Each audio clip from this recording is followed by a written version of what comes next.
नमस्कार दोस्तों, मेरा नाम है दीपेश शर्मा और आप देख रहे हैं धर्म क्रांति।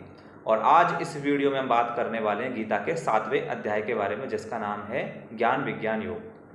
तो इसमें कुल 30 श्लोक हैं, यानी कि 30। तो चलिए शुरू करते हैं। शुरू करने से पहले हम थोड़ा एक ओवरव्यू ले लेते हैं कि पिछले 6 अध्यायों में क्या डिस्कस हुआ। पहला अध्याय था अर्जुन विषाद योग, जिसमें अर्जुन डिनाई कर रहा है, यानी मना कर रहा है मैं युद्ध नहीं करूंगा। दूसरा अध्याय है सांख्य योग, जिसमें भगवान श्री कृष्ण अर्जुन से ये कह रहे हैं कि तू जो शरीर से मोह कर रहा है वो एक दिन नष्ट हो जाना है, मतलब कि जो बॉडी है वो फ्यूचर में एग्जिस्ट नहीं करेगी। तो इसकी इंटरनल चीज़ों को समझ, जैसे कि आत्मा, इंद्रियां, मन, बुद्धि, इनको समझ, इनको डिस्क्राइब कर रहे हैं सांख्य योग में। तीसरा अध्याय है कर्मयोग, जिसमें भगवान श्री कृष्ण निष्काम कर्म करने के बारे में अर्जुन को बता रहे हैं। ठीक है। चौथा अध्याय है ज्ञान योग, जिसमें भगवान श्री कृष्ण ज्ञान यज्ञ को सबसे बेस्ट बता रहे हैं कि ज्ञान के द्वारा ही कर्म को डायरेक्शन मिलेगी। अगर ज्ञान नहीं है तो कर्म किस डायरेक्शन में करोगे तुम।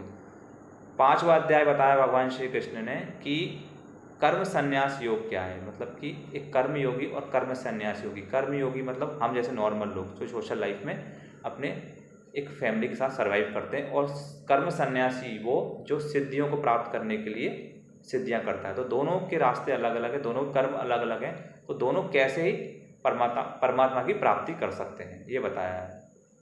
छठा अध्याय है आत्म संयम योग, यानी कि आत्म संयम द्वारा मन को कैसे कंट्रोल किया जा सकता है, यानी कि अपनी इंद्रियों को कैसे वश में किया जा सकता है जो कि विषयों को भोगने में लगी है। तो दो रास्ते बताए, पहला है वैराग्य, दूसरा है अभ्यास। ये छठे अध्याय में बताया। तो आज डिस्कस करने वाले हैं ज्ञान विज्ञान योग। तो ज्ञान विज्ञान योग भगवान श्री कृष्ण बोल रहे हैं कि मेरे द्वारा ये सृष्टि की उत्पत्ति हुई है, मतलब मेरे द्वारा ये सृष्टि, ये पूरा ब्रह्मांड उत्पन्न हुआ है। मैं ही ब्रह्मा हूँ, मैं ही विष्णु हूँ, मैं ही इस कुरुक्षेत्र का युद्ध का निर्धारित हूँ, और इस युद्ध में मैं ही भीष्म हूँ, मैं ही दुर्योधन हूँ, मैं ही गुरु द्रोण हूँ। ये युद्ध मेरी इच्छा से हो रहा है और इस युद्ध का अंत भी मैं ही करूँगा। हर चीज़ मुझसे हो रही है, कुत्ते में भी मैं ही हूँ, हर जीव में मैं हूँ, और हर जीव मुझसे ही उत्पन्न होता है और मुझ में ही समा जाता है।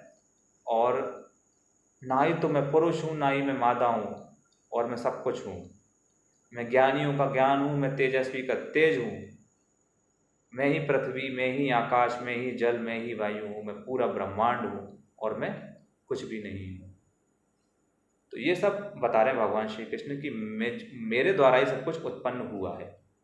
वो कैसे हुआ है अर्जुन पूछ रहा है, और बेटर तरीके से मुझे एक अच्छे से बताओ।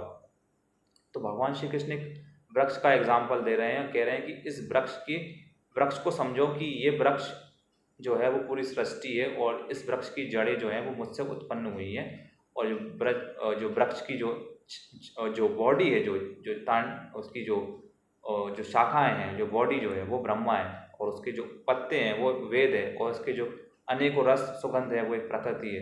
इससे ऐसे मेरे द्वारा ये पूरी सृष्टि की रचना हुई है।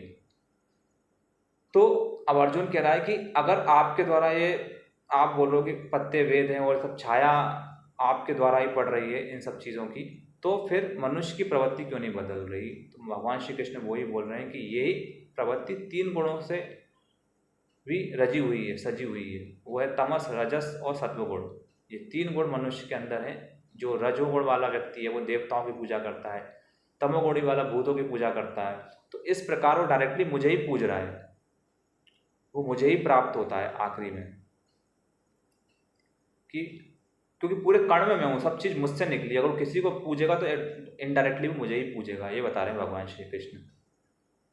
तो अर्जुन ये पूछता, और एक चीज़ बता रहे भगवान श्री कृष्ण की प्रकृति जो है, प्रकृति को ऐसे समझाया उन्होंने कि 2 तरीके से डिस्क्राइब किया है। पहला कि जो पृथ्वी, आकाश, जल, वायु, अग्नि। दूसरा मन, बुद्धि, चित्त, ठीक है, इंद्रियां।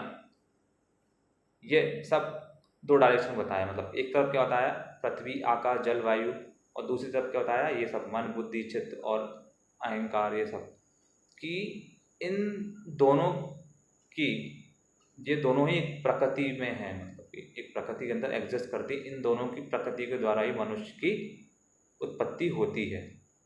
तो ये 2 प्रकृति के साथ साथ इसमें एक और चीज़ बता रहे भगवान श्री कृष्ण की जो 3 रसायन जो हैं, 3 जो गुण जो हैं, यानी कि रजोगुण, तमोगुण और सत्वगुण, ये तीन भी मनुष्य के अंदर ये तीन गुण मनुष्य के अंदर क्या पूरी सृष्टि के अंदर पहले से ही एग्जिस्ट करते हैं।